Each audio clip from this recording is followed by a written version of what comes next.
Bismillahirrahmanirrahim. Assalamualaikum warahmatullahi wabarakatuh dan salam sejahtera. Kita mulakan pertemuan kita pada malam ini dengan bacaan Ummul Kitab Al-Fatihah.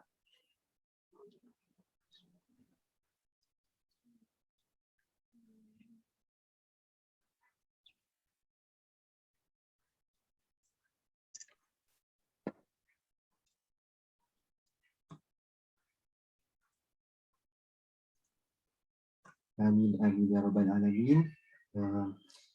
Alhamdulillah pada malam ini kita dapat sekali lagi bersama-sama dalam taping Success Recipe Talk Series yang bertajuk Creating the Story of Your Life. Apa khabar semua sidang penonton yang berada di Zoom dan juga Facebook Ansara Cawangan Taiping. Diharapkan semuanya berada dalam keadaan sihat-sihat semuanya. Okey, terima kasih kerana meluangkan masa bersama-sama kita pada malam ini. Okay, kepada anda yang belum mengikuti kami, jangan lupa untuk ikuti kami di Facebook Ansara Cawangan Taiping ACT, Instagram dan Twitter @ansara_taiping, okay, serta channel YouTube Ansara Taiping. Okay, untuk info perkembangan terkini Ansara Taiping, dan sekiranya anda belum mendaftar sebagai ahli Ansara Taiping, anda bolehlah berbuat demikian di laman web www.myansara.org. Baiklah, memulakan majlis, ingin saya mengucapkan ucapan jutaan terima kasih kepada rakan strategi Ansara Taiping, Unit Perkhidmatan Bimbingan dan Kaunseling MRSM Taiping, TNF Energy Sdn Berhad, Alka System, BG Capital Holdings. Okey, sebelum kita berkenalan dengan tetamu undangan kita, saya ingin memperkenalkan diri saya terlebih dahulu. Nama saya Muhammad Ibrahim bin Khalil, okey, SPM 2007. Sekarang saya memegang jawatan sebagai Exco Projek Khas Ansara Taiping. Okey, rakan-rakan penonton semua, pada hari ini kita sangat beruntung kerana bersama-sama dengan kita ialah tetamu khas kita, iaitu Profesor Professional Technologies Dr. Muhammad Iqbal Saripan, batch SPM 1997, Deputy Vice Chancellor Academic and International, Universiti Putra Malaysia, UPM, yang juga merupakan ikon MRSM Taiping 2018-2019. Apa khabar, Prof? Alhamdulillah, alhamdulillah. Alhamdulillah. Terima kasih Prof kerana sudi meluangkan masa bersama-sama dengan kita pada malam ini. Baiklah, sebelum saya nak menjemput Prof, saya nak untuk meneruskan sesi perkongsian pada malam ini, saya nak bacakanlah sedikit profil Prof. Prof kita Profesor Dr. M. Iqbal Saripan has got his PhD in Digital Image Processing from the University of Surrey, United Kingdom, and a bachelor's degree in Electronic Engineering from University Technology Malaysia. Hail from Muar, Johor, he has served UPM for more than 15 years since 2001, starting as a tutor at the Department of Computer System and Communication Engineering, Faculty of Engineering, before becoming a lecturer in 2006, then an associate professor in 2011, and a professor in 2014. He is formerly the head of Department of Computer System and Communication Engineering, Faculty of Engineering in 2012. In 2014, he was appointed as Deputy Dean Postgraduate of the Faculty of Engineering and Director of the Quality Assurance Center CQA in 2015. His professional appointments included his position in the IEEE Gold Institute of Electrical and Electronics Engineers, IEEC, Malaysia from 2010 to 2011. And he also held the Vice Chairmanship for IEEE Consumer Electronics from 2009 to 2012 and Vice Chairmanship for IEEC Signal Processing in 2014 until today. He is a Chartered Engineer for Engineering Council UK since 2015 and an Evaluation Panelist for Engineering Council UK until today. Alright, so itu sedikit sebanyak profil Prof kita. Nanti mungkin suatu penceritaan ataupun perkongsian Prof, mungkin Prof akan bercerita lagi tentang beliau. Okay. Alright, so tanpa melengahkan masa, saya mempersilakan Prof untuk sesi perkongsian dengan tajuknya Creating the Story of Your Life. Dipersilakan Prof. Bismillahirrahmanirrahim. Assalamualaikum warahmatullahi wabarakatuh. Terima kasih saudara Baim atas pengenalan tersebut, introduction tersebut. dan saya rasa amat berbesar hatilah ya kerana dijemput oleh Ansara Tepin dan juga pihak MRSM sendiri untuk malam ni berkongsi dengan anak-anak ya, di MRSM Taiping terutamanya, dan saya tak pasti mungkin juga ada daripada MRSM lain ya, sebab kita buka ni dalam Facebook ya dan sebagainya. Tapi bottom line-nya saya mengharapkan bahawa sedikit perkongsian yang saya buat pada malam ni akan memberikan sedikit sebanyak motivasi kepada semua ya, terutamanya anak-anak yang sekarang ni berada di tingkatan 5 ya. Tak lama lagi nak SPM. Jadi what's next? Itu selalunya ya. Saya dulu pun masa di MRSM pun sentiasa terfikir-fikir ya. Kita sekarang menjejak kaki sekarang ni di sekolah, tingkatan 4, tingkatan 5. Dan seterusnya akan ada satu persimpangan. Kita ada satu persimpangan yang kita perlu pilih melalui keputusan SPM kita. Jadi inilah yang saya nak berkongsi dengan semua pada malam ni. Saya pilih tajuk yang saya kira lebih pada bentuk penceritaan lah. Dan diharapkan dalam bentuk penceritaan ni nanti akan memberikan, macam saya katakan tadi, motivasi, semangat dan satu konsep yang saya suka berkongsi dengan malahan pelajar-pelajar saya sekarang ni, iaitu konsep rezeki. Iaitu maknanya tak semestinya kita kata kita ni gaji besar tu berjaya ataupun gaji kecil tak berjaya dan sebagainya, sebab kita selalu measure ataupun gauge kejayaan kita daripada segi monetary award atau reward ya. Tapi sebenarnya ada banyak kaedah lain lagi untuk kita ukur kejayaan kita. Jadi ini mungkin pada malam ni saya ingin berkongsi pengalaman saya, ya, berkongsi cerita saya, dan saya mengharapkan satu hari nanti anak-anak terutamanya, kalau sekarang ni umur berapa 16 atau 17 tahun ya, mungkin 20 tahun lagi boleh berkongsi pula cerita anak-anak ya dengan bakal pelajar-pelajar MRSM Taiping dan seterusnya lah. Dan inilah yang di peringkat Ansara yang kita cuba jayakan dan kita cuba untuk pastikan ia berlaku, iaitu adanya konsep mentoring seperti ini ya, mentoring daripada alumni kepada pelajar dan seterusnya, dia sepatutnya akan berterusan berlaku dan ada konsep give back, filantropi ya kepada sekolah yang kita sayangi. Jadi saya akan berkongsi slide. Okay.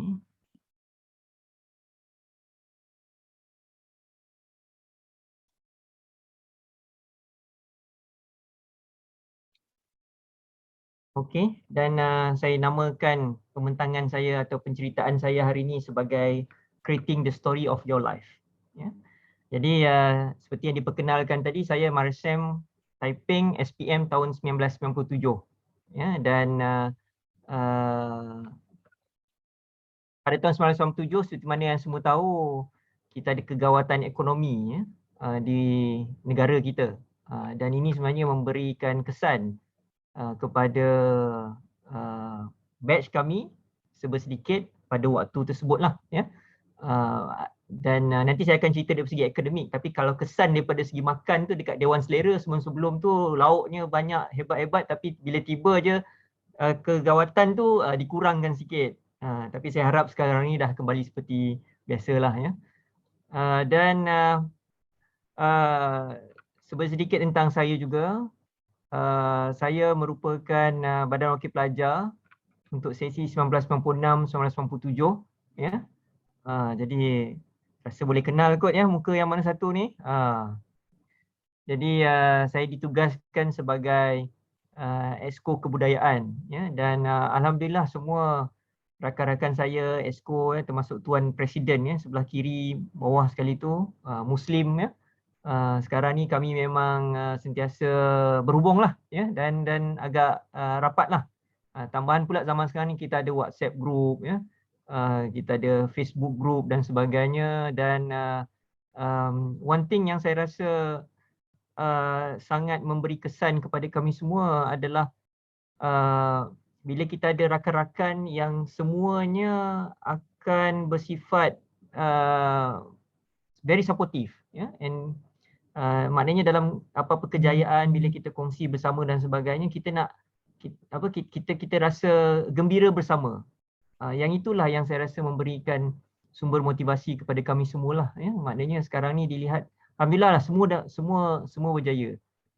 Dan macam saya katakan tadi, kejayaan tu kita boleh definisikan dalam pelbagai bentuk lah, ya, tapi semua berjaya dan semua ada penceritaan masing-masing. Ya, dan saya ambil satu quote lah, ya. Life is a mountain, your goal is to find your path to reach to the top. Ya. Maknanya kita sekarang ni nak tak nak kita akan sentiasa bergerak. Umur kita akan bergerak. Kita suka ke kita tak suka ke, esok kita akan tua sehari. Tahun depan kita akan tua setahun. 10 tahun lagi kita akan tua 10 tahun. Suka ataupun tidak, kita akan, yang 16, 17 akan masuk umur 20, seterusnya 30, 40, 5 tahun, 50 dan seterusnya. Jadi suka ke tak suka, kita memang kena cari path kita. Dan saya percaya setiap orang, malahan kalau kita kata adik-beradik sendirilah, maknanya walaupun rapat, walaupun mungkin kembar pun, ya, kembar sendiri pun akan ada penceritaan masing-masing dalam hidup. Ya, dalam batch kami adalah juga saya rasa 2 pasang kembar saya rasa, ya, dalam batch kami. Kita tak kata kalau kembar tu dia mesti penceritaan hidup dia berbeza-beza, tidak kan. Jadi seorang mungkin akan kerja lain, seorang mungkin akan kerja lain. And for sure seorang akan kahwin orang lain lah kan. Takkan nak kahwin orang sama, ya. Jadi setiap orang akan ada penceritaan masing-masing. Dan inilah yang saya nak tekankan dan yang inilah yang saya nak kongsi hari ini, insya-Allah. Dan kalau dalam perkongsian yang saya adakan ini, kalau adalah di atau mana-mana perkataan yang saya tersalah guna, yang mungkin ada terdetik di hati tuan-tuan dan puan-puan dan anak-anak sekalian, ada sikit riak, takbur ataupun sombong, tu saya minta maaf, kerana itu bukanlah tujuan saya.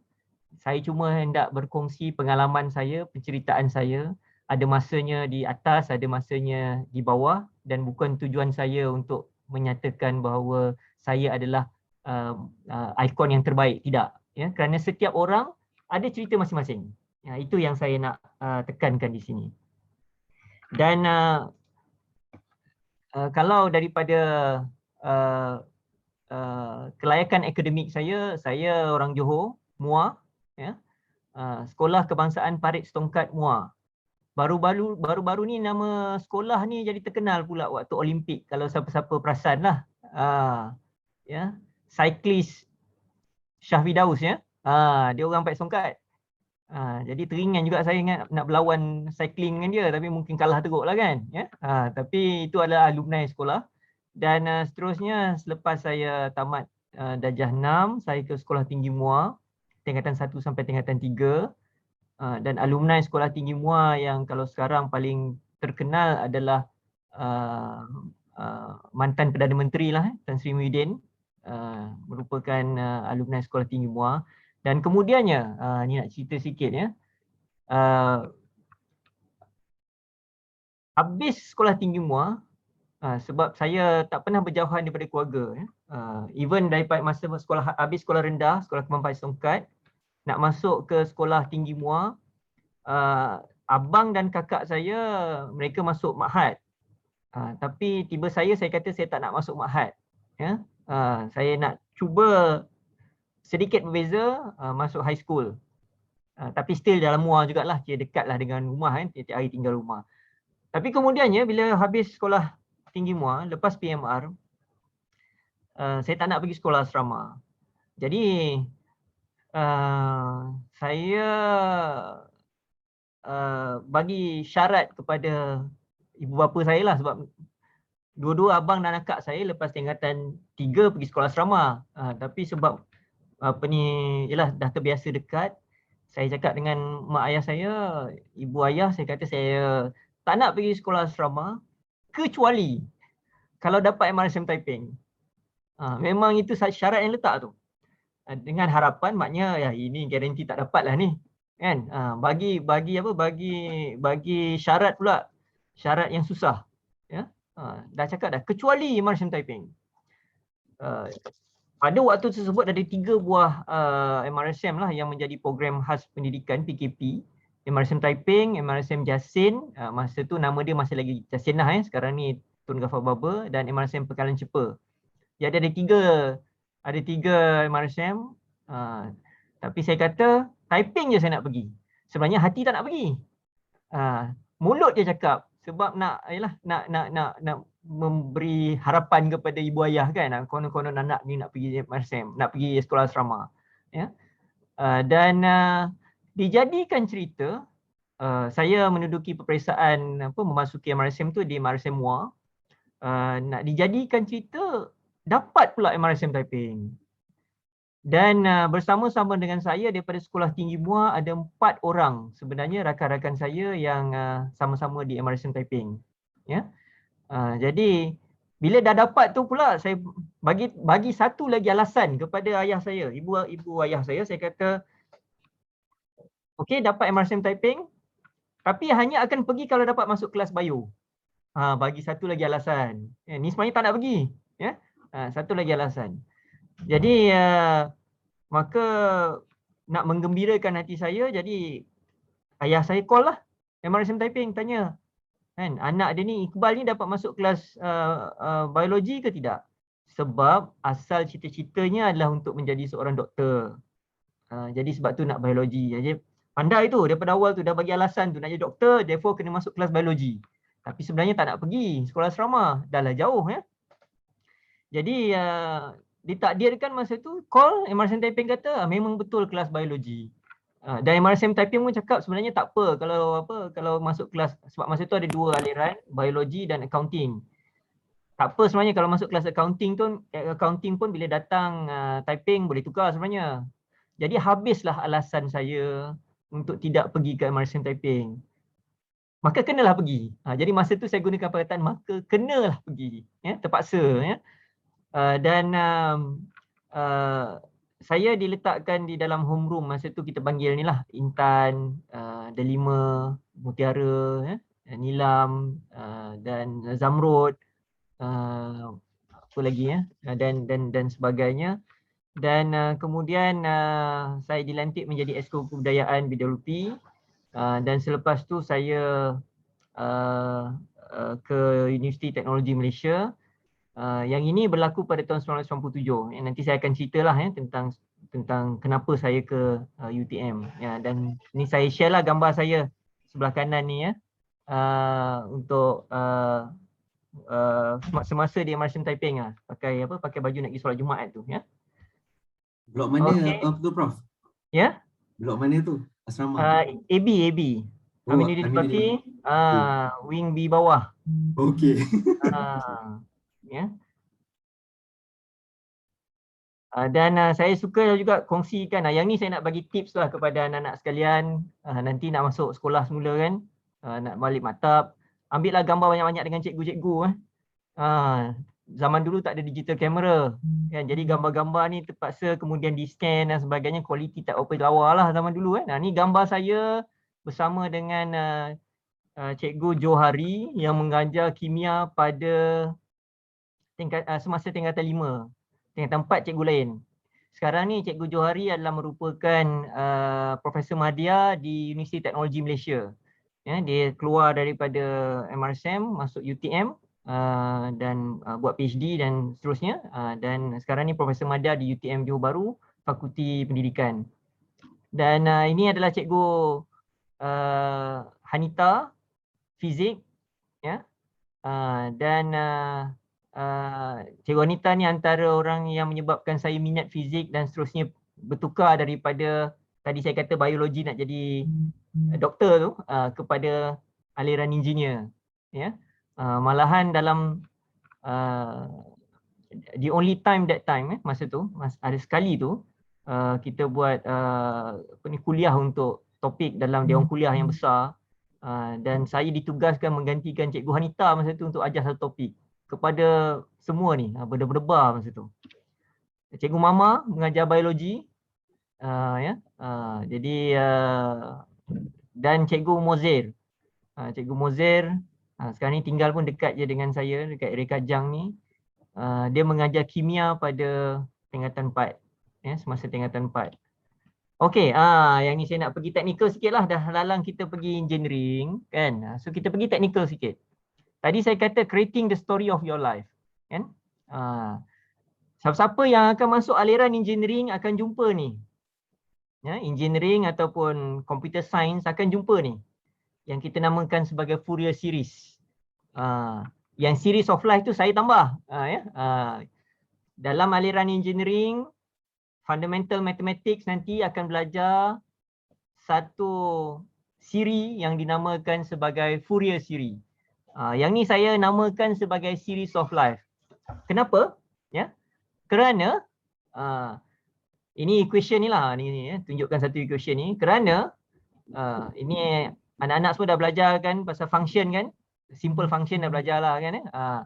Tapi sebenarnya generally equation ni nak cakap simple aja, bahawa setiap function yang ada dalam dunia ni, apa-apa function lah yang kita kata graf kita sinusoidal ke cosine ke apa-apa semua sekali tu, apa-apa graf yang ada dalam dunia ni adalah combination satu pemala campur satu function cosine campur satu function sine. Jadi apa relationshipnya dengan hidup ni, ya? Kalau kita tengok cosine dengan sine ni, dua-dua macam ni lah dia punya bentuk dia, kan?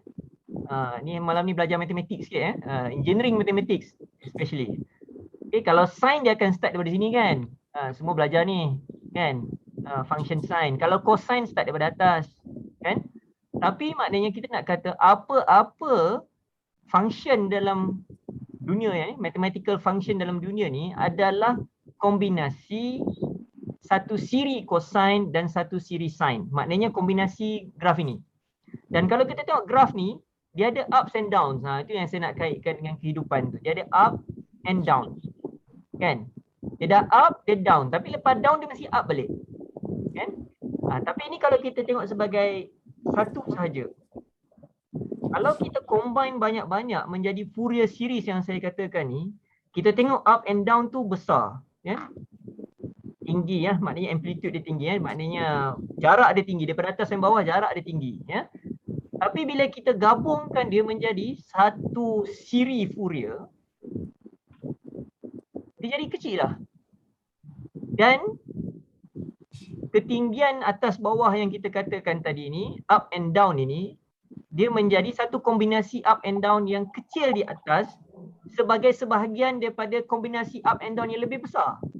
Ya, yang ni up and down atas ni kombinasi up and down yang lebih besar. Tadi kita kata up and down kat sini je.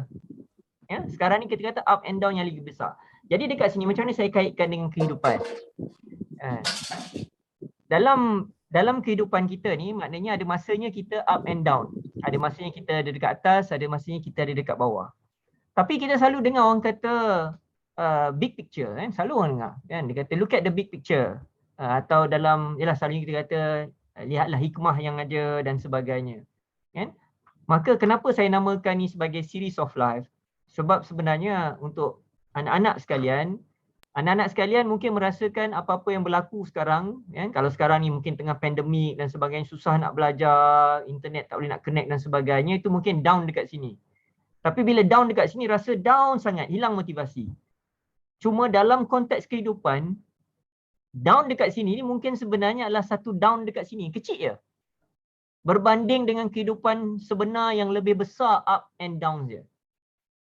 Jadi sebab tu saya namakan series of life. Yang ini kaedah penceritaan seorang jurutera lah, bawa masuk Fourier series hari ni, ya. Jadi sekurang-kurangnya harap anak-anak esok siapa-siapa yang ambil aliran jurutera belajar Fourier series teringatlah saya. Ni dulu Iqbal yang ajar ni kan, Uncle Iqbal lah kan. Anak-anak kan, jadi Uncle Iqbal yang ajar kan. Takkan nak panggil Atuk Iqbal lah kan, ya. So Uncle Iqbal yang ajar Fourier series, tapi dia cakap dulu Fourier series of life. Masa tu nanti akan belajarlah apa kegunaan ni, sebab kalau sampai dalam engineering kegunaan ni sangat banyak, ya. Cuma yang saya nak highlight sekarang ni, kita memang ada ups and downs dalam cerita kita. Nanti saya cerita sikit lah detik-detik saya up dan detik-detik saya down Tapi pada waktu berkenaan kita rasa up and down tu besar. Kan? Kita rasa, contoh kita rasa ambil peperiksaan semester pertama hari tu, tak dapat 3.7, dapat 3.2, 3.3, kita rasa down sangat. Sampai hilang motivasi dan sebagainya. Tapi sebenarnya down tu adalah, kalau kita tengok dalam konteks SPM nanti, itu down kat bawah ni je sikit je. Yang kita nak pada waktu big picture nanti, kita berada dekat atas. Ya, jadi itulah kaedah engineer cerita tentang kehidupan. Dan saya bawa masuk lagi graf. Jadi kalau dalam konteks penceritaan saya pula, ups and downs dalam penceritaan saya, bumps in life, ya. Dan saya kira semua anak-anak, ya, memang akan kena bersedia lah dalam hidup. Kena bersedia, ada masanya kita akan berada di atas, ada masanya kita akan berada di bawah. Ya. Saya ada satu cerita yang mana semasa saya buat PhD, ya, supervisor saya, penyelidik saya cerita, dan saya ada sharekan ni pun dalam Facebook saya, ya. Satu cerita. Dia kata pada saya, masa tu saya jumpa dia. Saya kata saya punya beasiswa ni hanya 3 tahun untuk buat PhD. So supervisor saya ni, she's a Greek, ya, but working in UK lah, kerja di UK. She's a Greek. Dia maklumkan kepada saya, dia kata, okay, no problem. Kan? Lepas tu nasihat dia kepada saya adalah, dia kata research ni is like study during PhD ni, it's not like taking a train. Ya, maknanya bukan macam kita naik train lah, kereta api. Kalau kita naik kereta api, we have a defined railway. Dah ada.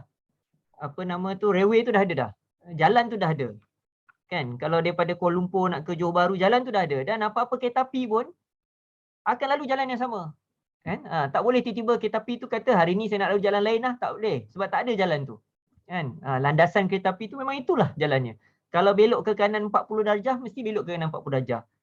Belok 30 darjah, kereta api tu tumbang. Kan? Tergelincir daripada landasan. Jadi dia maklumkan kepada saya, dia kata, Iqbal, studying PhD or doing research is not like taking a train, but rather like riding a horse. Ya, maknanya dia kata study tu adalah seperti menunggang kuda. Ya. Kenapa dikatakan menunggang kuda? Kerana there will be times that you need to reroute. Ada masanya kita rasa kita nak capai ke satu tempat tu, kita boleh straight tapi tak boleh straight, kita kena elak, ya, the hazards, ya. Maknanya kita kena reroute, pergi lalu jalan jauh sikit, katakan ada masanya, ya. Jadi maknanya kita kena kental lah dan cekal. Ada masanya, ya, there will be times whereby we need to stop, ya, and to water the horse, maknanya bagi minum, ya, kepada ni, maknanya kena rehat sekejap lah. Tak boleh nak sentiasa gear 5 je, tak boleh. Kalau kereta kita sentiasa pecut je sampai dulu pun akan rosak juga kan. Jadi sama, jadi kena rehat. Sebab kita ni manusia, jadi kita kena, ada masanya kita kena rehat. Take a stop, take a step back and take a rest. Dan ada masanya, yang ni yang saya suka nak berkongsi, ya. There will be times whereby you will fall from the horse. Ya, ada masanya kita akan jatuh daripada kuda tersebut. But it's up to you whether you want to get back or not. Bergantung pada kita. Ya, bergantung pada kita. Kita dah ada dekat bawah. Sama ada pada waktu tersebut kita nak berdiri balik dan naik balik kuda dan meneruskan perjalanan, atau kita terdampar sahaja di situ. Ya. Dan itu adalah merupakan nasihat daripada penyelia saya waktu PhD lah, yang mana saya kongsikan bersama dengan kalau di tempat saya bekerja UPM, dengan pensyarah-pensyarah muda, dengan pelajar-pelajar universiti, ya. Dan hari ini saya nak berkongsilah dengan anak-anak sekalian, ya. Jadi dalam hidup ni akan ada ups and downs, akan ada bumps in life, kan. Jatuh kuda bergantung pada kita sebenarnya. Orang lain mungkin boleh bagi nasihat, mak bapak boleh cuba tolak, tapi at the end of the day it's up to us, ya. Jadi kalau tengok a few bumps in life that I can share with all of you. 1997, yang ini adalah kali pertama ni motivasi jatuh lah ni. Ya. Kenapa saya kata jatuh? Senior-senior saya semua pergi overseas pakai trial result, dah pergi overseas lah. Ni zaman dulu ya. Maknanya trial je, siapa dapat cukup A dia tu, habis SPM je boleh terus start A level overseas. That was the scenario that time. Senario pada masa tersebut. Tapi pada zaman itu 1997 macam saya katakan tadi, ada kegawatan ekonomi di Malaysia, maka pada waktu tersebut peluang untuk keluar negara menggunakan keputusan percubaan itu tiada lagi. Jadi masa tu rasa hilang satu motivasi. Sebab masa tu dah dekat maknanya masa belajar tu target dia okey, sebab senior dulu semua habis JSPM pergi overseas trial. Ya. Jadi kita target dah tu. Jadi trial saya pun seingat saya masa tu saya dapat 5A1, 5A2 trial. Ya. Jadi masa tu A1, A2, A3, A1, A2, C3, C4 lah zaman tu ya. Tapi 5A1, 5A2 pada masa tu seingat saya kira kalau dalam batch saya tu mungkin top 10 lah agaknya lah ya. Jadi sebab trial lagi susah dari SPM sebenar. Jadi kita target ni dengan trial yang straight A's ni boleh pergi overseas, tapi tak boleh. Dan kemudiannya pada waktu tersebut MARA menawarkan untuk ke UTM. Bagi program UTM Focus MARA. Maknanya okey, tak boleh pergi overseas, tapi result trial ni masuk UTM. Jadi saya pun dan rakan-rakan ramai sebenarnya masa tu ya. In fact sekarang ni kita ada satu cohort, focus cohort kita panggil, focus group. Jadi kita pun beramai-ramai lah ke UTM. Ya. Dan selepas SPM keluar, alhamdulillah masa tu ada dapat tawaran sebenarnya keluar negara. Saya masa tu dapat daripada Petronas untuk ke Australia. Tapi disebabkan oleh masa tu dekat UTM tu dah masuk daripada trial, jadi ukhuwah dengan kawan-kawan ni dah rapat, dah ramai geng dah dekat UTM ni.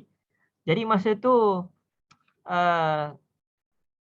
tak rasa lah nak pergi masa tu ya.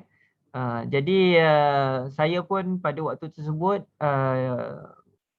mengambil keputusan untuk tidak mengambil offer daripada Petronas dan teruskan pengajian di UTM, dan memandangkan pengajian tersebut adalah adalah berdasarkan kepada trial result, maka kami habis dalam tempoh 3 tahun setengah lah ya, 3 tahun setengah ya. Dan habis selepas tu pergilah banyak interview ya, pergi banyak interview, semua tak dapat ya.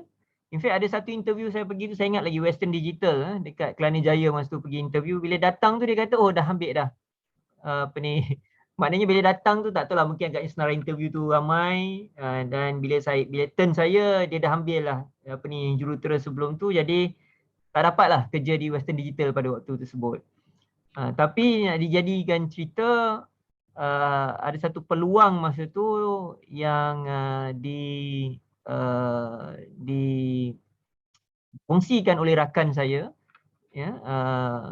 Masa tu dia kata jomlah kita pergi UPM jumpa dekan untuk tengok kalau boleh jadi tutor ya.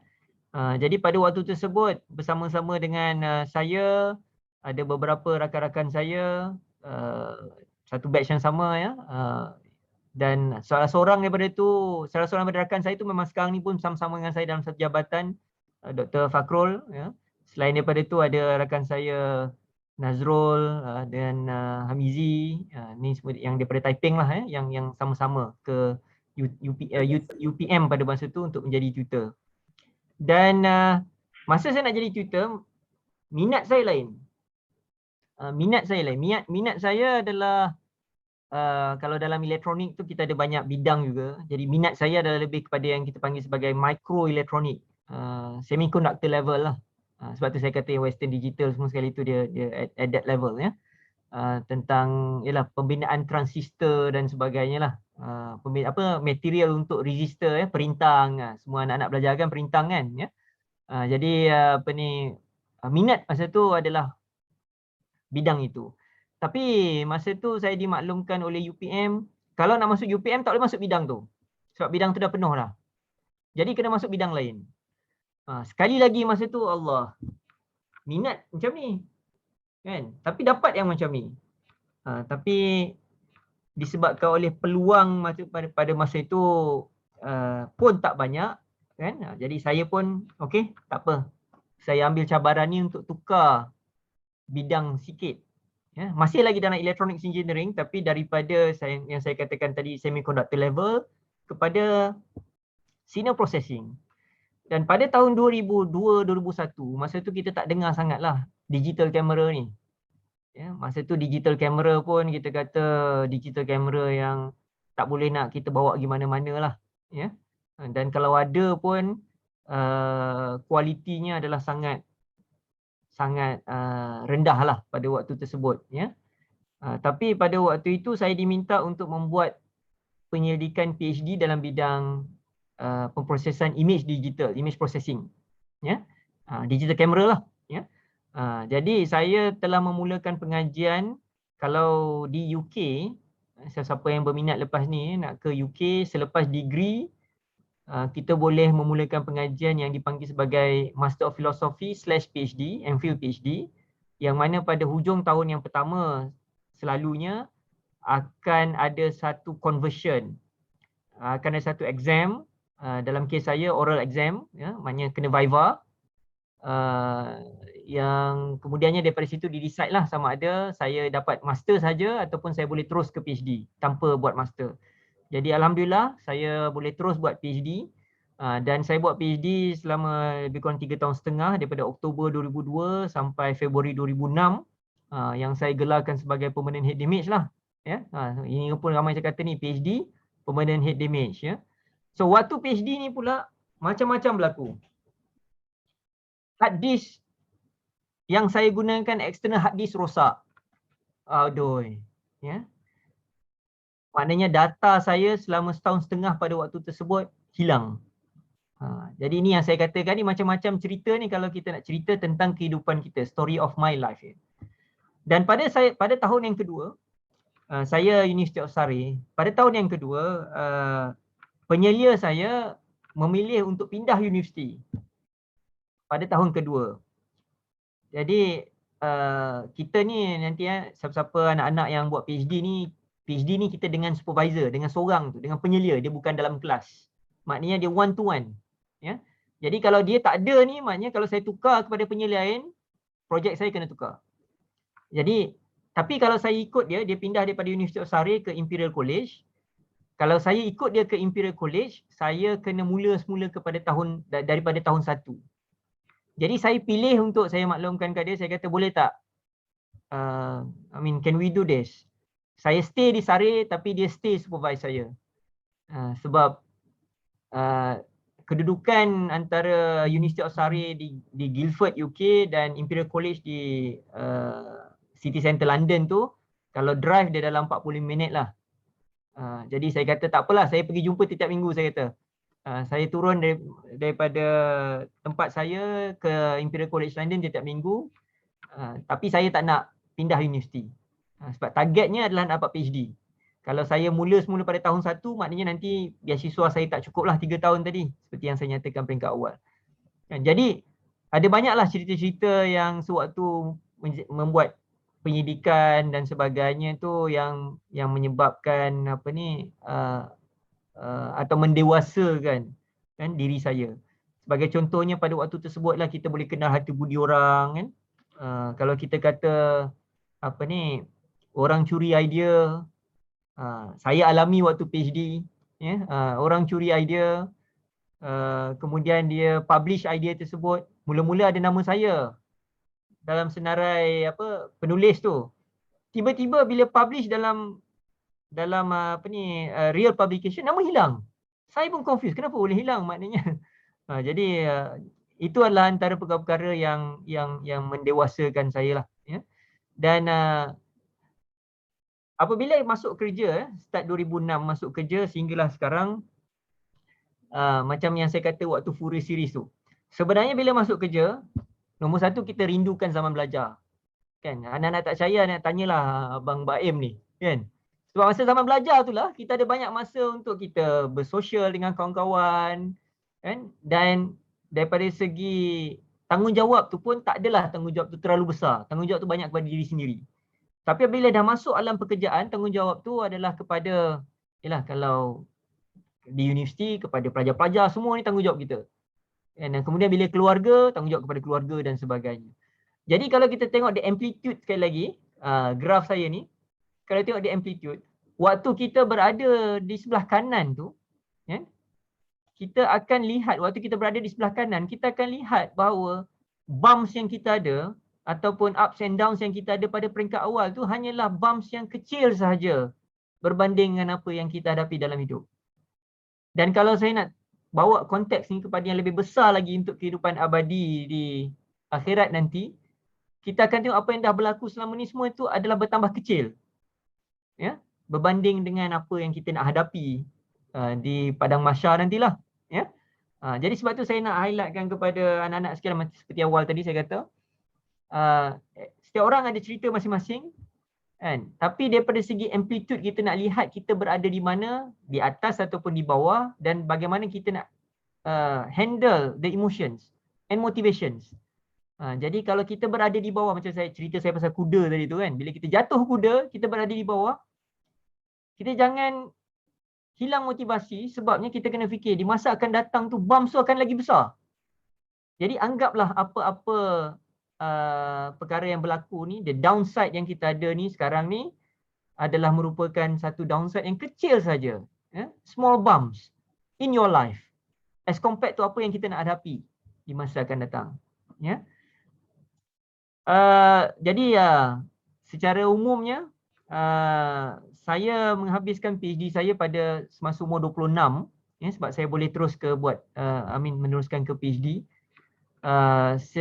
Kalau saya tak silap, rekod PhD termuda di Malaysia adalah 24, ya, adalah merupakan juga bekas pelajar MRSM yang membuat direct PhD di UTM, ya. Dia buat direct PhD juga, program fokus juga. Maknanya ikut program fokus, lepas tu dia terus buat PhD di UTM, maknanya tak ada gap. Saya tadi habis daripada fokus, saya ada gap sekejap daripada Disember sehingga Oktober. Disember 2001 hingga Oktober 2002 baru saya pergi buat PhD. Dan kita ada yang lagi muda lah, 24 tahun, ya, bekas pelajar MRSM juga. Dan kemudian saya mendapat full professor umur 34. Saya letak kat sini Profesor Madya 2011. Profesor 2014 umur 34. Masa saya mula-mula masuk ke universiti dulu, saya sentiasa ingat Profesor Madya ni lagi tinggi daripada profesor. Orang kampung kan, tak pernah masuk universiti sebelum tu. Jadi bila jumpa lecturer Profesor Madya tu, saya ingat lagi tinggi daripada profesor. Sebab tu saya letakkan kat sini, Profesor Madya dulu baru profesor. Jadi kalau ada anak-anak yang belum biasa dalam environment universiti, esok bila masuk universiti esok, inilah ranknya, ya, pensyarah, Profesor Madya, profesor. Dan kemudian pada 2017 saya terlantik menjadi Timbalan Net Chancellor lah. Tapi kalau kita tengok secara keseluruhannya lah, ya, anak-anak sekalian, orang sentiasa nampak macam straightforward. Kalau saya kata ladder sebelah kiri, nampak macam straightforward je naik. Tapi kejayaan ni, kan, kejayaan ni sebenarnya dia bukannya straightforward. People may think that it's a straightforward case, daripada idea dan berjaya. Tapi what it really looks like adalah penuh dengan onak dan duri, penuh dengan cabaran dalam kejayaan. Inilah yang saya katakan story of life. Yeah, I have my own story of life, and I'm very proud to be able to share with all of you today. Dan saya nak anak-anak sekalian untuk create your own story of life. Dan bila kita kata story of life ni doesn't mean that it's always going to be good stories. Bukan cerita-cerita yang happy saja, tak. Dalam hidup ni kita akan kena hadapi dua-dua. Gembira dan duka. Ya? Dan ini adalah antara yang saya boleh kongsi dengan anak-anak sekalian, yang saya pernah terima, ya. Sebagai contohnya Anugerah Saintis Muda Negara, ya, pada tahun 2013, Top 10 Creative Young Malaysian tahun 2015, Outstanding Young Malaysian top research scientist Malaysia, dan juga saya SARI Alumni of the Year, dan pernah juga menjadi visiting professor di beberapa universiti luar lah. Ya. Jadi hasil daripada proses yang kita kata penuh onak dan duri itu, sebenarnya ada buah-buah kejayaan yang ada. Jadi yang ini yang saya nak kongsi dengan anak-anak sekalian. Yang jubah dekat tengah-tengah tu sebenarnya adalah jubah PhD, dan itu daripada University of Surrey, dan saya suka sebab colour dia macam JDT lah dengan orang Johor kan. JDT lah. Ya. Jadi saya nak anak-anak sekalian gunakan peluang ni untuk buat satu pelaburan. Dalam batch saya ada master pelaburan, ya, Busham dan sebagainya, yang dah jutawan lah. Ya. Tapi yang saya kata pelaburan ni bukan pelaburan tu lah. Yang tu nanti punya pelaburan, duit. Ya. Yang ini bukan pelaburan duit. Yang ini adalah pelaburan apa yang anak-anak kena laburkan sekarang. Dan lagi 10-20 tahun, insyaAllah akan dapat hasilnya. Yang pertama, aset yang saya ada sekarang ni adalah rakan-rakan. Dan rakan-rakan ni, kebanyakannya memang rakan-rakan MRSM Taiping ni memang semuanya menyokong satu sama lain. Semua positif. Kan? Jadi waktu di MRSM ni, waktu di sekolah ni, janganlah buat musuh. Kan? Tapi buat kawan. Make friends, not enemies. Kan? Jadi sekarang ni rakan-rakan saya ada yang jadi surgeon, kan? Ada yang jadi doktor ramai, kan? Jadi engineer, kan? Yang kaya-kaya tu bagus, nanti boleh tolong sponsor kalau kita ada event, kan? So make friends, not enemies. We never know apa jadi dengan rakan satu bilik kita. Dan kalau dulu rasanya sama kot, satu bilik 2 orang kan, ya. So roommate saya sekarang ni dia jadi doktor gigi. Kan? Tapi saya belum pernah lagi lah pergi untuk minta rawatan gigi daripada dia. Mungkin boleh dapat free katnya, ya.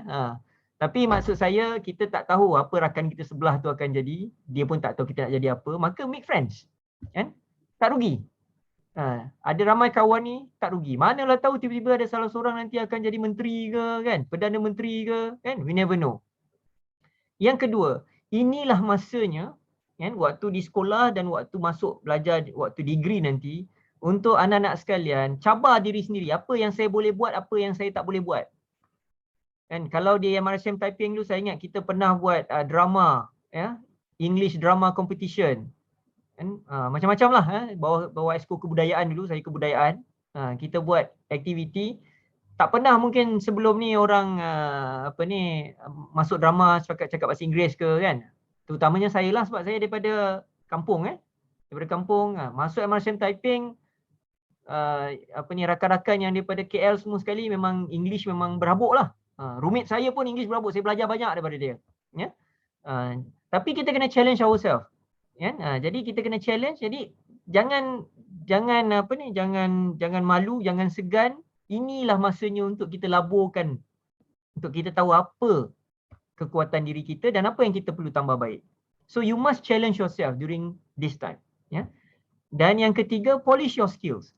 Kalau katakanlah ada antara anak-anak sekalian ni yang rasa ada leadership skill, ya, ada kepimpinan tu ada. Jangan malu, jangan segan. Masa ni lah nak polish. Masa ni lah nak menawarkan diri kepada MRSM. Okey, saya berminat untuk sekian. Ya? Dan yang keempat, yang ni mungkin kita tak nampak. Tapi saya amat yakin bahawa pelaburan untuk doa diri sendiri, doa ibu bapa dan doa guru tu sangat penting. Kan? Jadi banyakkan doa daripada sekarang. Ya, kalau sebelum ni dah berdoa, alhamdulillah. Teruskan, kan? Perbanyakkan lagi. Dan kita tak tahu bila doa kita ni, kalau 10,000 kali doa, mungkin satu doa dimakbulkan. We never know. Kan? Jadi laburkan masa sekarang ni dengan banyak berdoa. Dan doa untuk menjadi orang yang berjaya dunia akhirat, kan? Dan sebagainya. Jadi ini satu pelaburan, yang kita tak nampak tapi saya amat yakin hasilnya. Ya? Ni roommate saya yang saya katakan tadi. Roommate saya sebelah kanan ni penyokong Manchester United, ya. Sekarang ni merupakan doktor gigi. Ini deskmate saya di kelas 506, Zuraidi, ya. Dan ini di AB lah, apa ni, asrama ya, dengan kawan-kawan satu batch kan. Kalau tengok seronok tau ya, untuk mengimbas balik. Jadi gunakanlah waktu sekarang ni to make friends ya, not enemies. Dan saya juga suka, ni saya dalam bilik saya ni, sebenarnya dekat partition tu, kat partition tu, ini sebenarnya ready nak balik ni, dah habis lepas SPM ni sebenarnya saya rasa sebenarnya kalau saya tak ada misai dengan janggut ni, mungkin muka saya lebih kurang sama lah ni agaknya ya. Cikgu jangan ingat saya tingkatan 5 ya cikgu. Kaedah saya belajar daripada dulu, daripada PMR adalah saya suka menulis semula apa yang saya dah belajar dan saya tampal. Jadi sebenarnya partition saya tu penuh dengan macam-macam lah. Sejarah lah, geografi tak ada, formula matematik, fizik, kimia, bio. Sebenarnya saya tampal semua dekat partition tu. Tulis balik, tampal. Tulis balik, tampal. Itulah cara masa itulah ya, cara saya belajar. Nak bagi tips sikit lah kepada anak-anak sekalian. Dan satu lagi inilah, kena makan kismis ni ya. Nampak ada botol kismis ni. Kena makan kismis ya. Jadi bila kita sama ada kita belajar ke, kita bekerja ke, kita tak dapat lari daripada membuat keputusan. Jadi keputusan yang kita kena buat adalah nombor satu, kita kena tengok apa benda perkara yang kita mesti buat. Things that we must do. Mesti buat. Itu yang kita kena buat pertamanya. Ya. Jadi selepas tu baru kita nilai semula apa yang kita patut buat. Mula-mula kita kena tengok apa yang kita mesti buat. Kita tahu untuk tingkatan 5, ujung tahun ni ada SPM. Itu kita tahu. Apa yang kita mesti buat sekarang? Ya.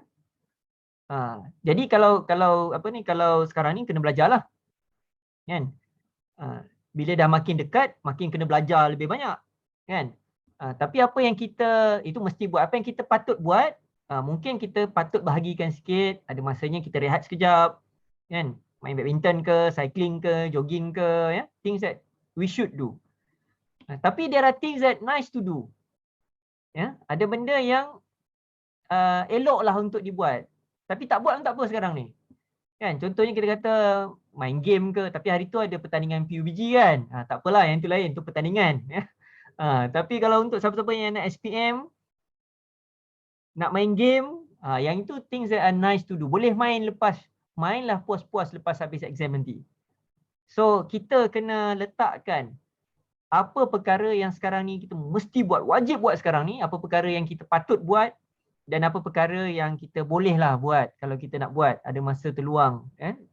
Jadi ini adalah antara cara untuk kita bagi keutamaan dalam kita membuat keputusan. Ya, prioritization in making decisions. Ya. Jadi nak buat keputusan, nak buat apa ni? Nak belajar ke nak main game? Kena tengok balik lah.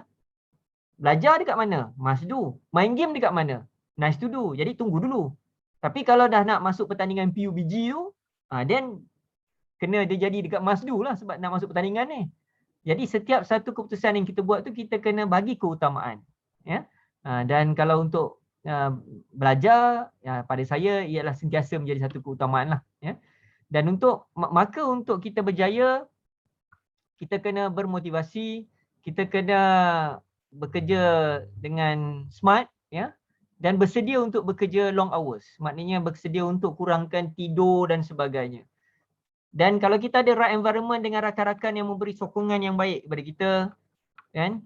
Kita ada environment yang baik, kita ada rakan-rakan yang baik, ya? Kita ada timing yang baik dan kita ada doa, insya-Allah, ya, kita akan berjaya, ya. Dan kita kena sentiasa ada satu sifat dalam diri bahawa kita boleh berjaya, kan? Jika kau fikirkan kau boleh, ya. Saya ramai kata saya macam muka Sofian Suhaimi kan, tapi kalau saya nyanyi hujan nanti ya. Dan akhirnya berjayalah saya untuk digraduasikan, mendapat graduasi tahun 1997 kan, SPM. Masa tu kita tak ada pakai jubah-jubah ke apa kan, kita pakai baju hitam dan samping maktab. Dan dengan saya sekarang ni, sebelah saya tu sekarang ni Dr. Wan Hafiz, ya, di UM, medical doctor, dan sebelah kanan yang masuk sikit gambar tu Hafiz ya. Sekarang ni dia di Australia. Ya. Macam saya katakan tadi, kita tak tahu kan. Sekarang ni kalau saya nak jumpa doktor, ni dah ada dah ni kawan saya jumpa doktor, kawan saya doktor ni. Dan kami juga sebenarnya lah adik-beradik angkat. Sebab masa tu ada program RTBK, Rancangan Tanah Bantuan Khas ya, di RTBK mana saya lupa, Selama. Jadi kami juga sebenarnya adik-beradik angkat lah. Ya. So apa yang anak-anak sekalian ni perlu buat? Ya. Okey, nombor satu ni nak share gambar-gambar ni kan. Jadi sebab gambar ni kecil, jadi saya rasa semua tak nampak muka siapa kan. Jadi walaupun ada yang tak pakai baju tu, saya rasa tak kenal lah, tak apalah Minta maaf lah kawan-kawan batch 97 kalau ada siapa yang tengok Facebook malam ni dan tiba-tiba boleh ter-identify muka sendiri tu kan. Tapi ni di Burmese Pool kan. Jadi gunakanlah masa tu ya. Yalah, sekarang ni pandemik lah, mungkin tak ada pengalaman-pengalaman begini kan. Tapi insya-Allah lah kalau masuk semula maktab nanti, gunakan peluang tu untuk get together. Tapi apa yang anak-anak sekarang ni kena buat? Yang pertama, kita akan craft our own stories. Cerita yang saya bagi berkenaan dengan diri saya hari ini adalah satu contoh cerita sahaja. Kita tanya Abang Baim tu atau Uncle Baim tu, dia ada cerita dia sendiri. Kan? Tanya Cikgu Aisyah, ada cerita sendiri. Kan? Tanya rakan saya Dr. Wan tadi tu, dia ada cerita dia sendiri. Masing-masing akan ada cerita kita masing-masing. Kan? Tapi jangan compare. Apa maksud saya jangan compare? Cerita saya, cara saya hadapi masalah saya, cara saya bangun daripada masalah saya mungkin berbeza daripada cerita rakan saya. Mungkin bumps dia tu lagi besar. Mungkin down dia tu lagi bawah. Kan? Mungkin up dia tu lagi tinggi. Sebab setiap orang ada cerita masing-masing. Jadi sekarang ni kita jangan bandingkan kita dengan rakan sebelah kita. Jangan banding. Kan? Bila kita tak bandingkan diri kita dengan rakan sebelah kita, barulah kita tak ada rasa iri hati. Barulah kita tak ada jealous. Malah kita akan suka kalau dia berjaya. Sebab dia ada cerita dia sendiri, dia ada kisah kejayaan dia sendiri. Kan? Dan kalau dalam Islam kita konsep rezeki lah, dia ada rezeki dia sendiri. Kita ada rezeki kita, dia ada rezeki dia. Dan kita selalu dengar rezeki tak salah alamat. Kan? Jadi kita jangan compare. Malah kita patut bersama-sama untuk memberi sokongan kepada semua rakan-rakan kita dengan cerita mereka masing-masing untuk mencapai kejayaan. Kan? Macam saya bagi contoh lah, saya habis PhD umur 26. That doesn't mean orang yang habis PhD umur 30 atau habis PhD umur 35 kurang berjaya. Tidak. Mereka ada cerita mereka masing-masing. Sebagai contohnya, saya habis PhD awal 26 sebab saya tidak mempunyai pengalaman untuk ke industri dahulu. Maknanya saya terus belajar. SPM terus ke degree dan lepas tu macam saya kata tadi MPhil, PhD terus buat PhD. Maknanya saya tak ada peluang dekat tengah-tengah tu untuk mempunyai pengalaman di industri walaupun saya nak ke Western Digital kan tapi tak dapat tadi ya. Tapi ada rakan saya yang mungkin PhD-nya tamat umur 35 tapi dia ada 10 tahun pengalaman bekerja dia di industri. Jadi dia ada kelebihan itu berbanding dengan saya. Itu yang saya katakan tadi, setiap orang ada cerita masing-masing. Dan maka dengan itu, setiap orang ada kelebihan masing-masing. Jangan compare. Kita ada cerita kita ada rezeki kita. Dan rakan kita ada ceritanya dan rezeki mereka masing-masing. Jadi kita cuba untuk support satu sama lain. Jadi ini yang saya namanya kita dalam satu, terutamanya satu batch. Kalau satu batch ni kita patut dalam satu kelompok yang kita be supportive to each other. Itu yang pertama. Yang kedua, kita get inspired. Find your source of inspiration. Ya. Source of inspiration untuk saya pertamanya adalah ibu bapa saya. Ya. Jadi saya ambil contoh waktu SPM.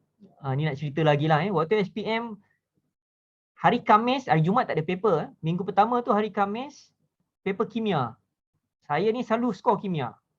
Tapi tiba-tiba saya rasa saya dah buat salah besar dekat kimia tu. Habis lah kimia ni. Ya. Jadi pada hari Khamis, habis paper tu saya pun call lah ibu saya. Ya, arwah ibu. Bagi tahu habis dah. Kimia ni hancur lah ni. Paling-paling tinggi pun boleh dapat C3 lah ni. Sebab soalan tu soalan yang ada anak-anak tu. So seolah-olah macam saya salah faham soalan tu. Jadi habislah. Tiba-tiba hari Sabtu tu tanpa saya tahu tiba-tiba je ada announcement dekat PA. Rupanya ibu ayah saya datang daripada Muar ke Taiping untuk jumpa saya pada hari Sabtu tersebut untuk bagi semangat sebab minggu depannya ada paper lagi. Pada hari Isnin. Jadi itu adalah sumber inspirasi saya. Sama juga dengan semasa saya nak memohon untuk menjadi profesor ya. Saya jadi profesor umur 34. Profesor dalam Malaysia ni yang paling muda umur 32. Maknanya saya tak claim saya profesor termuda di Malaysia sebab ada lagi yang lagi muda ya. Tapi saya juga tidak rancang untuk saya menjadi profesor umur 34. Kerana masa tu tak rancang. Tapi apa yang terjadi adalah pada tahun 2013 end of 2012, 2012, hujung 2012, ibu saya diagnose cancer paru-paru stage 4. Ya. Jadi bagaimana tu menjadi inspirasi kepada saya? Doktor maklumkan kepada ayah saya bahawa dia kata kalau kemoterapi works, insya-Allah ada setahun. Kalau radioterapi works, insya-Allah ada lebih kurang 2 tahun. Ya, untuk dia hiduplah berdasarkan kepada situasi sebab dia dah stage 4 ya. Maknanya bukan saja paru-paru tapi dah merebak ke tempat lain. Jadi itu menjadi satu sumber inspirasi pada saya untuk saya cuba sebelum, yalah kita tak tahu ajal maut di tangan Allah ya. Tapi bila dah ada tanda-tanda begitu maknanya kita nak cuba. Jadi apa yang saya nak cuba adalah saya nak cuba supaya sebelum ibu saya pergi untuk selama-lamanya dia nak tengok anak, saya nak dia tengok anak dia jadi profesor. Itu sumber inspirasi saya. Ya. Jadi saya cuba tapi akhirnya sebenarnya saya tak berjaya. Tapi hikmah dia maknanya saya dapat profesor umur 34. Arwah ibu saya meninggal 2014 bulan 4, ya 14 bulan 4 2014 dan saya dapat profesor saya 1 bulan 12 2014. Beza 8 bulan. Tapi maknanya tak dapatlah nak tunjukkan dekat dia saya dapat jadi profesor. Tapi proses tu dah berlaku lebih awal. Cuma tak sempat nak dapat sebelum dia meninggal dunia. Tapi dia menjadi satu sumber inspirasi lah. Maknanya kalau katakanlah peristiwa itu tidak berlaku, ada kemungkinan saya tak apply pun lagi jadi profesor. Maknanya ada kemungkinan saya akan stay in my comfort zone. Relax, tak perlu nak tergesa-gesa dan sebagainya. Things happens for a reason. Dan itu mungkin salah satu daripada reasonnya. Maka saya nak anak-anak sekalian carilah source of inspiration masing-masing. Ya, carilah sumber motivasi masing-masing yang akan nak menggerakkan anak-anak sekalian. Dan sumber motivasi tersebut patutnya adalah ibu bapa. Itu patut pada saya itu nombor satu. Dan guru-guru. Dan juga daripada kalau dekat MRSM Taiping ni ada alumni-alumni ya. Alumni yang dah berjaya dan kita dengar macam mana resepi kejayaan mereka masing-masing, dia menjadi sumber inspirasi pada kita. Kita nak emulate. Kita tak mungkin akan dapat follow 100% story dia, tapi kita nak cuba untuk mengikut jejak dia. Ya. Maka ini ada dua perkara yang saya rasa wajib dilakukan sekarang. Ya. Satu, start. Sekarang ni saya nak buat cerita saya. Tahun 2001 sekarang ni, cerita saya akan bermula. Kan? So plotnya anak-anak yang tetapkan. Ya, lepas ni nak pergi mana dan sebagainya. Ups and downs anak-anak yang catatkan. Ya. Dan dapatkan sumber inspirasi. Okay. So saya kira itu sajalah daripada saya, dah pukul 10. Ya. Saya nak ucapkan terima kasih Ansara Taiping, MRSM Taiping kan. Dan tanpa MRSM Taiping, walaupun saya kata tadi saya bagi macam-macam alasan pada ibu bapa saya tak nak pergi MRSM Taiping, tapi saya tidak pernah sedikit pun merasa kesal pergi ke MRSM Taiping kerana saya rasa MRSM Taiping lah yang telah membentuk saya, mendidik saya menjadi siapa saya pada hari ini. Ya.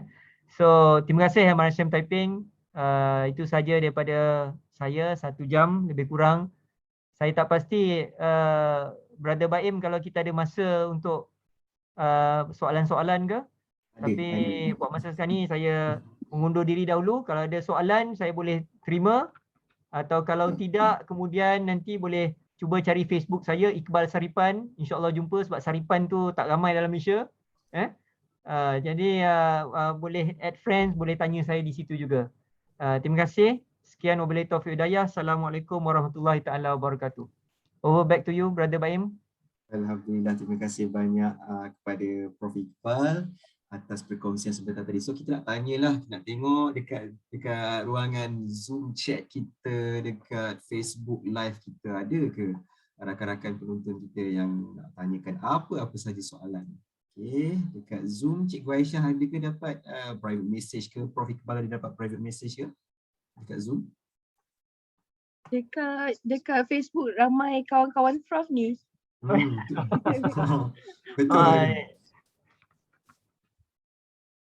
Okey, ada satu soalan daripada Facebook. Betul-betul baru dapat ni.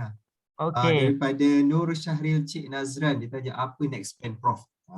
Kita nak tahu next plan Prof. Okey, terima kasih. Salah seorang mentor saya lah. Ini salah seorang mentor saya, arwah Prof Ghazani. Dia pernah kata dekat saya, dia kata kita yang kita loyal adalah career kita.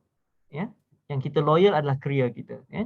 Jadi the pathway itu adalah ketetapan ilahi lah, pathway tersebut. Jadi next yang saya fikirkan adalah lebih kepada untuk memberi impact back to society and industry lah. Jadi yang saya katakan tadi pada peringkat awal bahawa saya habis PhD awal sebab saya terus. Jadi saya sedar kekurangan yang saya ada adalah saya tidak mempunyai banyak pengalaman industri. Pengalaman industri yang saya ada sekarang ni adalah bits and pieces. Sebab saya ada buat projek-projek perundingan dengan industri dan sebagainya, but it's bits and pieces. Maknanya saya tidak berada di dalam industri tu. Kecuali waktu latihan industri lah sekejap dulu. Jadi kalau dalam perancangan saya, my next plan of life adalah untuk saya berada dalam industri. So saya plan untuk membuat industry attachment insya-Allah dan sebagainya. Maknanya try to be an engineer by practice. Itu perancangan saya lah seterusnya. Sebab macam saya katakan tadi, semua orang ada cerita masing-masing. Dengar cerita saya mungkin rasa best saja, tapi sebenarnya ada kelebihan dan ada kekurangannya. Dan kekurangan yang saya ada, yang saya rasa saya boleh menjadi seorang pensyarah yang lebih baik adalah kalau saya sebagai contohnya boleh berada di full time di industri, bukan part time. Kalau part time saya dah ada pengalaman tu sekejap dalam perundingan yang saya katakan tadi, consultancy. Tapi kalau full time setahun 2 tahun, kan, contohnya kalau dapat join sekejap Petronas setahun 2 tahun, then that will be good lah. Itu perancangan saya. Maknanya saya nak melihat bagaimana ilmu dan pengalaman yang saya dapat tu boleh saya curahkan balik kepada pelajar-pelajar dalam kelas saya lah. Okey Prof, saya tertarik dengan apa yang plan Prof ni lah, nak plan untuk lebihkan industri attachment selepas ni kan.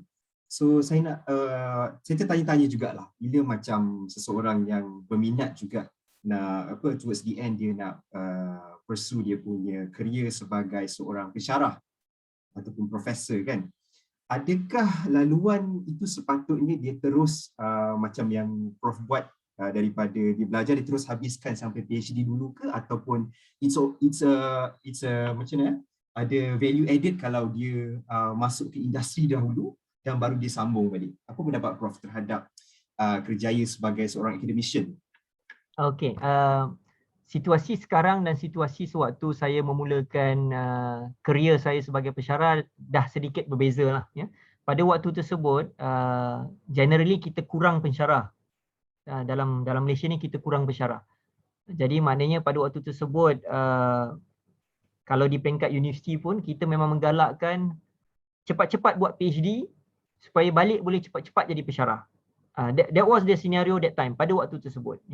Tapi pada waktu sekarang kita lihat daripada segi jumlah pensyarah tu dah bertambah stabil. maka kita menggalakkan sekarang ni mana-mana pensyarah-pensyarah yang baru, kita menggalakkan bila dia habis buat PhD, kalau dia belum ada lagi industrial attachment, kita galakkan dia buat industrial attachment. Tapi ialah PhD tu mestilah untuk jadi pensyarah. Jadi situasi dah sedikit berbeza. Saya balik buat PhD tu sebenarnya saya nak keluar, tapi tak dibenarkan sebab tak cukup pensyarah pada waktu berkenaan. Tapi kalau sekarang ni, pada pandangan saya, it would be good kalau katakanlah seorang pendidik itu dia ada pengalaman dalam bidang lah. Ya. Saya ambil contoh lah, kalau katakanlah kita sebagai pensyarah pendidikan, it would be good kalau katakanlah pernah jadi cikgu. Kan? Barulah bila kita nak mengajar dan mengeluarkan guru-guru tu kita ada rohnya. Jadi samalah juga dengan jurutera, samalah juga dengan doktor, kan? Jadi ramai juga rakan-rakan saya yang daripada practitioners, ya, daripada jadi surgeon di KKM katakan, lepas tu masuk ke universiti dan menjadi pensyarah. Jadi pada saya lebih berkesan lah kaedah berkenaan. Dan kalau nak jadi pensyarah ni ultimately memang kena buat PhD. Jadi cuma tinggal di sini bergantung kepada preferences masing-masing, sama ada nak habiskan PhD dulu dan kemudian pergi untuk membuat atau menimba pengalaman dalam bidang, atau menimba pengalaman dalam bidang dahulu baru buat PhD. Yang itu saya rasa tu bergantung pada preferences masing-masing lah. Ya? Sebab ada yang habis je, contoh engineer, habis je dia nak jadi engineer dahulu. Jadi bila dia nak jadi engineer dahulu, dia bekerjalah dulu. Kan, Intel ke, kan, Siltera ke dan sebagainya. Lepas tu baru jadi pensyarah. One good thing about being an academician adalah kita tak ada seniority. Because we are actually competing against ourselves. Maknanya kita tak compete dengan orang lain sebenarnya, kita compete dengan diri kita.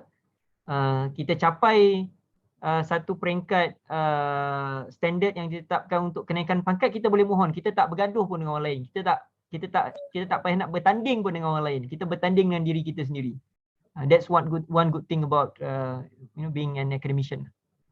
Alright, thank you so much, Prof. So kita ada soalan dekat ruangan chat Zoom ni daripada Azfarinda Azwa binti Azhar 403. Okay, dia tanya, Prof, macam mana kita nak kekalkan minat kita untuk terus kejar dream job kita? Okay, terima kasih. Pada saya, minat tu dia bergantung kepada, ya, dia bergantung balik kepada kecekalan hati kita lah. Ya. Jadi betul saya katakan peringkat awal tadi, mula-mula saya nak jadi doktor. Lepas tu saya nak jadi, lepas tu saya tukar kepada engineer. Ya. Yang itu bukannya sebab tiba-tiba saya berubah berubah minat. Sebenarnya minat saya untuk perubatan tu sampai sekarang ada. Dan disebabkan itulah sebenarnya saya, walaupun saya menjadi pensyarah dalam bidang kejuruteraan, tapi pendidikan saya sebenarnya dalam bidang perubatan, kejuruteraan perubatan. Jadi maknanya saya eventually saya combine balik apa yang saya minat dahulu dalam bidang perubatan dengan apa yang saya buat sekarang. Dan satu perkara yang baik bila menjadi pensyarah ni, kita boleh pilih bidang pendidikan kita. Jadi saya pilih bidang pendidikan saya yang melibatkan perubatan lah. Jadi sekarang ni memang banyak saya buat pendidikan dengan hospital, dengan fakulti perubatan dan dalam dan luar negara lah, yang memang banyak. Jadi maknanya saya combine minat saya tersebut. Jadi untuk kita, yelah, ini tak boleh nak kita compare lah kan. Waktu darjah 1 kalau cikgu tanya, memanglah masa tu nak jadi, kalau lelaki mesti nak jadi pilot.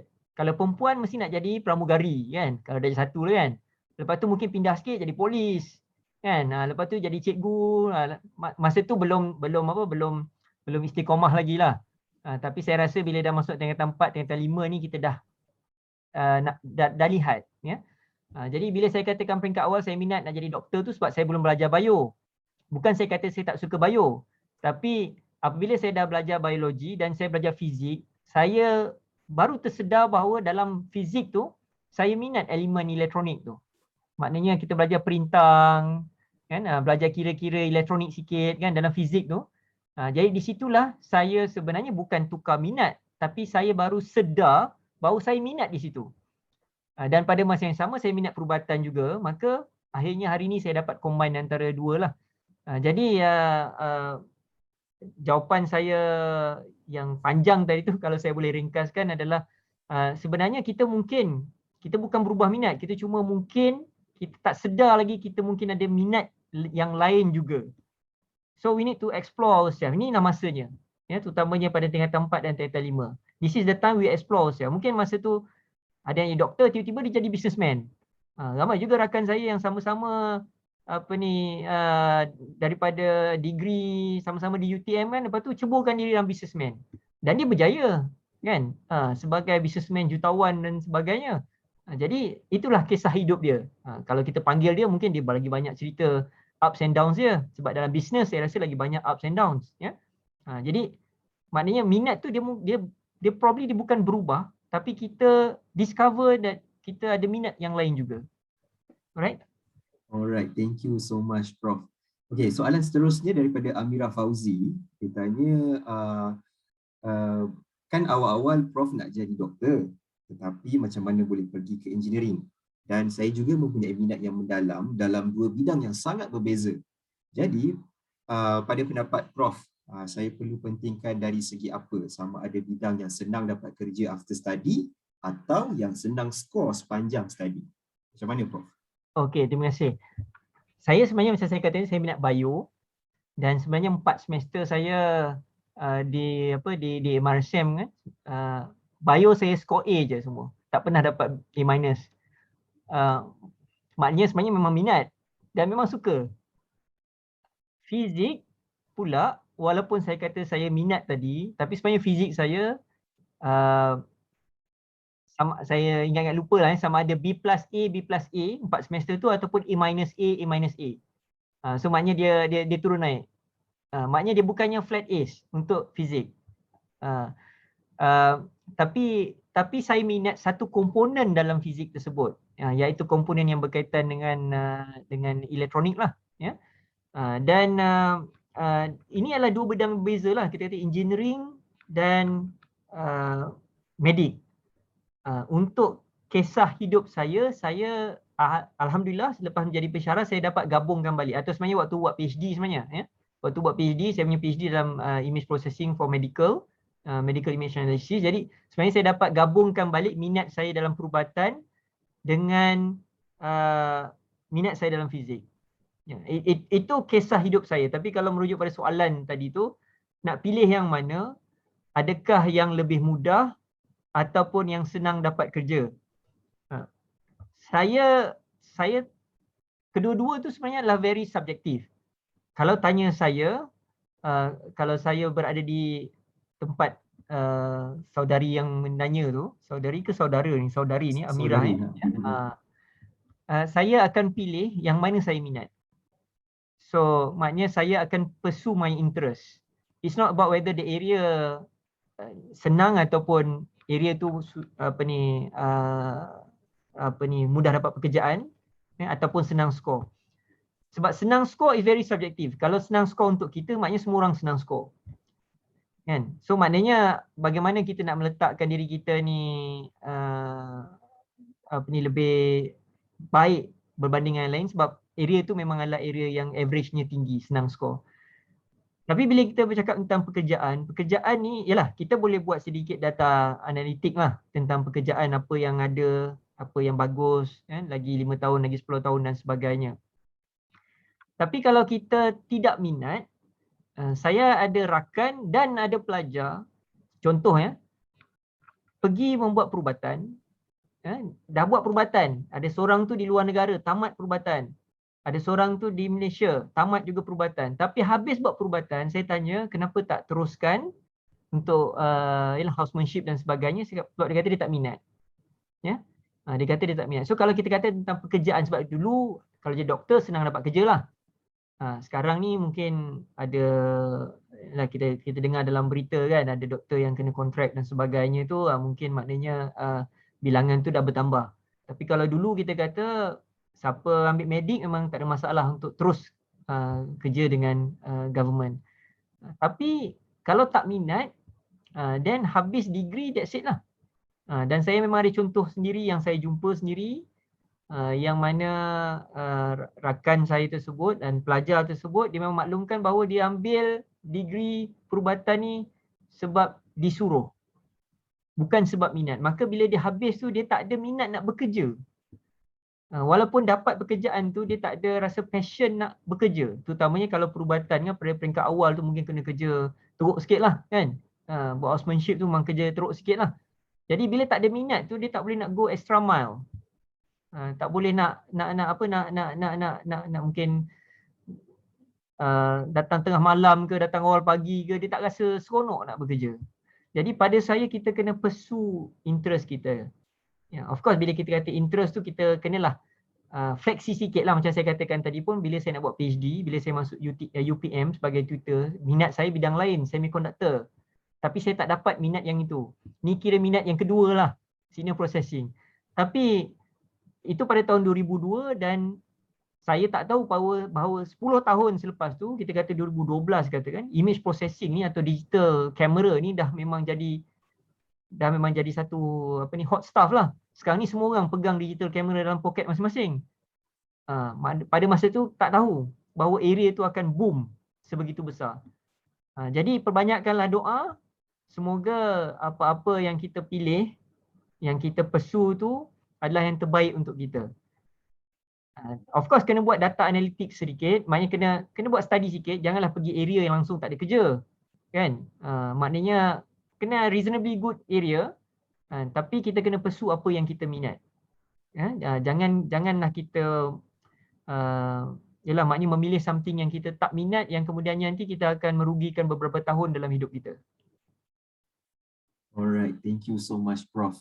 Okay, soalan seterusnya daripada Hairul Haziq Ahmad, dia tanya, saya nak tanya pendapat Prof, jika kita tahu cara untuk kekalkan expenses dan hidup yang stabil, yang mana lebih baik? Kerja ikut ekonomi semasa atau kerja ikut minat kita? Okey, kalau kita, saya nak jawab secara terus tu, sangat suka juga sebenarnya soalan ni sebab kita ada konsep rezeki lah. Dalam Islam kita ada konsep rezeki. So, kalau kita boleh, sebab setiap orang level tolerance ni berbeza. Macam saya katakan tadi, contohnya, dalam real life story yang saya dengar, saya memang tahu ada 2 contoh memang saya jumpa sendiri, dah buat habis 5 tahun perubatan, lepas tu tak nak praktis. Maknanya, dari segi ekonomi, perubatan bagus untuk bekerja dan kalau dia teruskan buat master dan sebagainya, memang boleh jadi jutawan lah kan. Tahunan punya ratusan ribu kan, mungkin bayar tax pun dah ratus ribu katnya. Ya? Maknanya dari segi ekonomi mungkin bagus. Tapi minat tak ada. Dan level tolerance pelajar berkenaan mungkin juga rendah. Maknanya bila kata minat tak ada, dia tak nak kerja lah. Dapat degree, dia kata dia memang bagi ni pada mak bapak dia. That's it. Dan kemudian dia pursue area lain. Tapi kalau level tolerance seseorang tu ada, maknanya dia minat sikit. Dia bukan tak minat langsung. Kan? Dan area tersebut mempunyai career yang baik. Then why not? Kita cuba dulu. Maknanya kalau katakanlah memang peluang bekerja dalam bidang tu ada, dan peluang yang cerah, minat ada sedikit, mungkin kita boleh pupuk. Yang itu saya tak boleh nak kata atau memberikan black and white bagi ABC choices, tak boleh. Itu kita kena tengok diri kita lah. Sebab tu saya katakan tadi macam contoh cerita saya nak jadi doktor tapi kemudian saya pindah jadi engineer. Engineering field lah, engineering field. Menjadi lecturer dalam bidang kejuruteraan, tapi kemudian saya dapat gabungkan balik dalam penyidikan perubatan saya. Jadi maknanya kita kena lihat diri kita sendiri. Kalau tak ada minat langsung, very difficult. Tapi kalau ada minat dan minat itu boleh dipupuk, level of tolerance tinggi, saya rasa boleh pursue. Alright, thank you so much Prof. So, banyak sangat apa yang Prof telah kongsikan bersama kita pada malam ini. Terima kasih banyak Prof. Dan saya cek lagi dekat ruangan Zoom chat ni sudah tidak ada lagi soalan. Cikgu Aisyah, adakah terima mana-mana soalan private daripada pelajar? Atau mungkin Prof sendiri ada terima mana-mana private question daripada penonton kita di Zoom? Saya tak ada. Okey. Cikgu ada ke? Tak ada. Tak ada. Okey, alright. Saya check, buat final check di Facebook. Okey, Tak ada nampak juga. tak ada juga. Okey. Kita dah 10:25 minit malam. Terima kasih banyak Prof. Kita sudah exceed 25 minutes. Thank you so much for your time. So kita akan teruskan ke sesi yang seterusnya. Okey. Kita nak ucapkan banyak terima kasih kepada Prof. Kita nak ambil gambar dulu, boleh Prof? Kita nak snapshot. Okey. Boleh.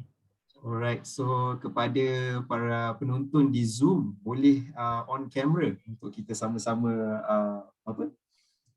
screenshot lah. Kalau siapa nak join boleh on camera. Alright, so siapa lagi? Dipersilakan. On camera. Yang saya bagi contoh Siltera tu Nur Syahril tu. Okay. From bawa geng batch. Yeah, sebab tu saya kata kita ada kawan-kawan yang very supportive.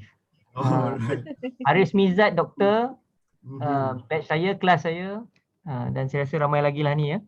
Alright. I think yalah yang penting kita ada, bila kita ada kawan-kawan yang very supportive, kita support each other dan kita meraihkan kejayaan masing-masing dengan cerita masing-masing. Ni Ahmad Halim ni CFA, Chartered Financial Analyst. Dia punya cerita lagi best kalau nak dengar.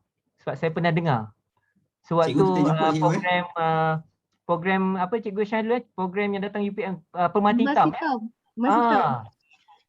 Cik Ahmad Halim kan yang bagi tu kan? Ya. Pelajar Cik Ahmad. Alright. So saya start snapshot gambar Boleh Prof Okay. Okay, alright. 1, 2, 3. Alright, sekali lagi. 1, 2, 3. Alright. Kita nak ucapkan banyak terima kasih kepada Prof Iqbal atas perkongsian pada malam ini. Sekalung penghargaan dan ucapan terima kasih juga kepada rakan strategi Ansara Taiping iaitu Unit Perkhidmatan Bimbingan dan Kaunseling MRSM Taiping, TNF Energy Sdn Bhd, Alka System, BG Capital Holdings, dan semua anda yang menonton menerusi Zoom dan juga Facebook Ansara Taiping. Okey, baiklah kepada para penonton, sekiranya anda ingin menonton kembali sesi rakaman ini, anda boleh berbuat demikian menerusi Facebook Ansara Cawangan Taiping dan juga YouTube Ansara Taiping. Baiklah, tanpa melengahkan masa, kita tutup majlis kita pada malam ini dengan bacaan tasbih kafarah dan surah Al-Asr. Al-Asr innal insana lafi khusr illa allazina amanu wa amilus salihati wa tawasaw bil haqqi wa tawasaw bis sabr. Amin. Terima kasih banyak kepada semua. Ingat, jaga SOP, stay safe, take care. #ini barulah Taiping. Sekian, Assalamualaikum warahmatullahi wabarakatuh. Waalaikumsalam warahmatullahi wabarakatuh. Terima kasih semua. Terima kasih.